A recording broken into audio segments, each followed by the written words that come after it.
Hello everyone and welcome to my channel. 2024 সালে যে সিনেমাগুলো সাউথ ইন্ডিয়ার যে সিনেমাগুলো বেরিয়েছে শেষের সিনেমাগুলো কোনগুলো আমার ভালো লেগেছে সেগুলো নিয়ে একটা ছোট লিস্ট তৈরি করেছি। সেই লিস্ট নিয়ে আমরা আজকে কথা বলবো। প্রথমেই আসি কালকি 2898 এডি। এখানে কামাল হাসান আর অমিতাভ বচ্চন দুর্দান্ত কাজ করেছেন। প্রভাসও এখানে আছে, ওপেনিং ভালো নিয়েছিল, কিন্তু মানে প্রভাস দীপিকা পাড়ুকোনের তুলনায় অমিতাভ বচ্চন এই বয়সে যে ধরনের তিনি পারফরমেন্স এখানে দেখিয়েছে, দ্যাটস কমেন্ডেবল জব। মানে লেজেন্ড এমনি এমনি বলা হয় না তাকে। নেক্সট পুষ্পা 2। পুষ্পা 2 এর গল্প খুবই অ্যাভারেজ একটা গল্প হয়েছে এবারে। ভেবেছিলাম যে মানে ফাহাদ ফাজিলের সঙ্গে আলু অর্জুনের টাসেলটা খুব মানে জমকালো হবে, কিন্তু সেটা হয়নি। বাট স্টিল এই সিনেমাটা কিন্তু মানে যেভাবে বক্স অফিস কালেকশন করেছে নিজেদের দেশে, মানে ভারতবর্ষে প্লাস ওভারসিজে, সেই হিসাবে কিন্তু পুষ্পা 2 এর নাম কিন্তু এবছর 2024 সালের সিনেমার নিরিখে পুষ্পা 2 এর নাম করা যেতেই পারে। যে গ্র্যান্ডার, যে স্কেল, যে ধরনের বাজেট এখানে এই সিনেমাটার পেছনে খরচা হয়েছে, এই সমস্ত জিনিস নিয়ে হচ্ছে পুষ্পা 2 কে আমি আমার এই লিস্টে রেখেছি। হ্যাঁ, আমি আবার মেনশন করে দিচ্ছি কোনটা 1 কোনটা 2, আমি কিন্তু ওইভাবে নাম্বারিং আমি করি না, আমি র্যান্ডমলি আমি সিনেমাগুলোকে কালেকশন করেছি। এরপর চলে আসি সারিপোরা শনিবারম। এখানে নানি মানে দুর্দান্ত অভিনয় করেছে। নানি তো করেইছে। সুরিয়া তিনিও খুবই খুবই ভালো একজন অভিনেতা এবং ভিলেনের ক্যারেক্টারে মানে তিনি যেন এখন মানে অপরিহার্য হয়ে উঠছেন, এরকম ধরনেরই আমার কিছু একটা মনে হচ্ছে। এরপর চলে আসি আমি লাকি ভাস্কর। এখানে দলকির সালমান মানে খুবই ভালো এখানে কাজ করেছেন। মানে একজন মানুষের মধ্যে যে ট্রান্সফরমেশনটা আসে, তারপর আবার মানে তার মধ্যে মানে এখানে দলকির সালমানের যে চরিত্রটা, মানে ভাস্করের যে চরিত্রটার মধ্যে কিন্তু দুবার ট্রান্সফরমেশন আসে, একবার নয়, দুবার আসে। এবং মানে মানে শেষটা মানে একদম শেষে যে টুইস্টটা আসে, সেই টুইস্টটা কিন্তু দেখতে বেশ ভালো লাগে এই সিনেমাটার ক্ষেত্রে। এরপর তো চলে আসি গোট লাইফ। হিসাব মতো তো আমার, আমি যা যা সিনেমা দেখেছি হিন্দি, বাংলা, বাদ বাকি রিজিওনাল এইসব তামিল তেলেগুর সবার ওপরে আমার গোট লাইফকে রাখা উচিত, সমস্ত সিনেমার ওপরে। হ্যাঁ, তো সেই হিসেবে গোট লাইফ মানে এখানে পৃথ্বীরাজ সুকুমারন মানে নিজেকে ভাঙতে ভাঙতে ভাঙতে ভাঙতে না মানে কোথায় যে চলে গেছে তার কোনো ঠিক নেই। মানে অনবদ্য একটা অভিনয়, উনি বোধহয় ওনার জীবনের সেরা পারফরমেন্স দিয়ে দিয়েছেন।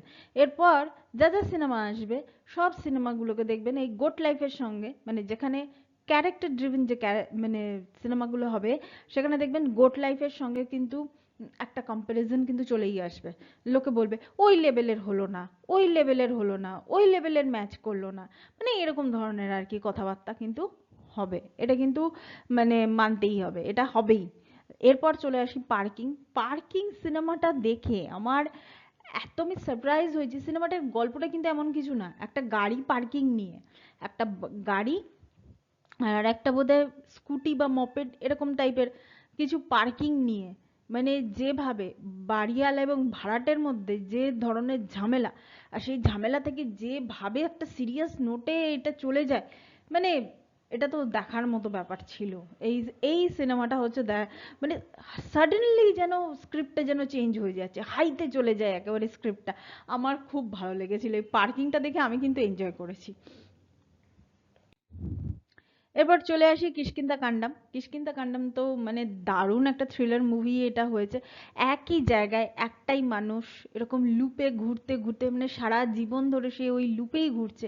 সে সব কিছু গোছাচ্ছে, সব কিছু মানে সে দেখছে, মেলাচ্ছে, আবার সে ভুলে যাচ্ছে, আবার সমস্ত কিছু এলোমেলো হয়ে যাচ্ছে, আবার কাগজগুলোকে নিয়ে সে গোছাচ্ছে। মানে ওই জিনিসটা না মানে আমাদেরকে না হন্ট করে ওই জিনিসটা, আমাদেরকে দর্শক হিসেবে আমাদেরকে ধাক্কা দেয় ওই মানে ব্যাপারগুলো। এরপর হচ্ছে আবেশম, ফাহাদ ফাজিলের এই সিনেমাটা একটা অন্য লেভেলেরই একটা সিনেমা। এই সিনেমাতে মানে ফাহাদ ফাজিলের যে পারফরমেন্স ছিল না, মানে এটা সত্যি কথা বলতে দেখার মতো। এটা নিয়ে না আমি বেশি কিছু বলছি না, বেটার কি আপনারা এই সিনেমাটা দেখেই ফেলুন। মানে এই সিনেমাটা তো আমি, এই সিনেমাটা আর গোট লাইফ, এই দুটো সিনেমা তো আমি সবসময় রেকমেন্ড করবো আপনাদেরকে যে আপনারা মানে দেখুন। আর একটা সিনেমা আছে সেটার নাম আমি করছি, সেটা হচ্ছে ব্রহ্মযুগম। এখানে মামুট্টি স্যার মানে যে ধরনের অভিনয় করেছেন না, দ্যাটস অ্যামেজিং। মানে মানে যে ধরনের নিজেকে প্রেজেন্টেশন উনি করেছেন, যে এখানেও কিন্তু ওই একটাই বাড়ির মধ্যে কিন্তু সমস্ত জিনিস হচ্ছে। এখানে কিন্তু এরকম না ভালো খারাপ, খারাপ লাস্টে হেরে গেল, ভালো জিতে গেল, না, সবসময় সেরকম হয় না। মানে বাস্তবে বেশিরভাগ সময়তেই ওই জিনিসটা হয় না।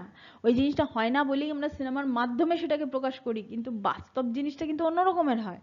আমরা ওই লুপটাতে আমরা কিন্তু ঘুরতেই থাকছি, কন্টিনিউ ঘুরতে থাকছি। এরপর হচ্ছে মঞ্জুমাল বয়েজ, বন্ধুত্বের একটা অসাধারণ একটা গল্প। মঞ্জুমাল বয়েজ, এই সিনেমাটা আমার খুব ভালো লেগেছে। সমস্ত ভাষাতে এটা অ্যাভেলেবেল আছে, দেখুন পোস্টারেই দেওয়া আছে, মালায়ালাম, তামিল, হিন্দি, তেলেগু, কন্নড়। হটস্টারে এটা আপনারা দেখে নিতে পারেন, হটস্টারে এটা অ্যাভেলেবেল আছে। ব্রহ্মযুগম কিন্তু আমি হাইলি রেকমেন্ড করছি, যারা অবশ্যই ব্রহ্মযুগম জিনিসটা যারা বুঝতে পারবেন, আমি তাদের ক্ষেত্রে এটা বলছি, রেকমেন্ড করছি। সবার জন্য এটা নয়, এটা মাসের জন্য নয়, যারা বুঝতে পারবেন তাদের জন্য। এবং সবার শেষে যে দুটো সিনেমা নিয়ে অবশ্যই কথা বলবো, সেটা হচ্ছে মহারাজা, একদম ডার্ক শেডের একটা সিনেমা, এবং প্রেমালু, একদম লাইট মোডের একটা সিনেমা। মানে অসাধারণ এই সিনেমাগুলো হয়েছে। তো মহারাজা সিনেমাটা দেখে তো অনেকে স্টান, মানে এখানে তো সেই বিখ্যাত সিনেমা, মানে সাউথ কোরিয়া সেই ওল্ড বয়কে নিয়ে অনেক কিছু কথাবার্তা হয়েছে এই মহারাজা সিনেমাটাকে দেখে। স্ক্রিপ্ট ওয়াইজ, হ্যাঁ সত্যি সাহস লাগে এই এই ধরনের স্ক্রিপ্ট বানাতে গেলে, সাহস লাগে এই ধরনের। তো ঠিক আছে। আর প্রেমালু হচ্ছে হালকা ফুলকা একটা হালকা টোনের একটা মানে মানে কি বলবো একটা সিনেমা। তো এটাই ছিল 2024-এ ফিরে দেখা সাউথ ইন্ডাস্ট্রির সিনেমাগুলো। Thank you so much, that's all. Please keep watching and please subscribe my channel. Till then, good by.